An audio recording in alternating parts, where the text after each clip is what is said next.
Apresiasi Camat Karudampit kepada Yayasan Duafa Yatim Sumbingan Hidayat Jakaria menyantuni sekitar 200 anak yatim di kawasan wisata Situ Gunung Gede Pangrango, Kecamatan Karudampit, Kabupaten Sukabumi, Jawa Barat pada Senin 16 April 2024 lalu. Camat Karudampit Sandriklah menyatakan kegiatan santunan ini disertakan doa bersama agar kelestarian alam purba Situ Gunung Gede Pangrango terjaga kelestariannya. Untuk dana santunan anak yatim berasal dari donatur para dermawan.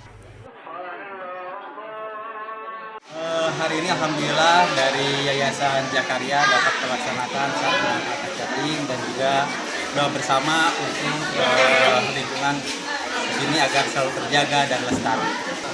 Ini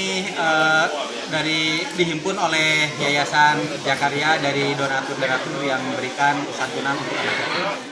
Adanya kegiatan santunan anak yatim bertempat di kawasan wisata Situ Gunung Gede Pangrango akan terus berlanjut agar para anak yatim bisa menikmati wisata wahana hiburan jembatan gantung dan air terjun Sawer. Dari Kecamatan Karudampit, Kabupaten Sukabumi, Iqbal Bakar, Tim Liputan MGS TV melaporkan.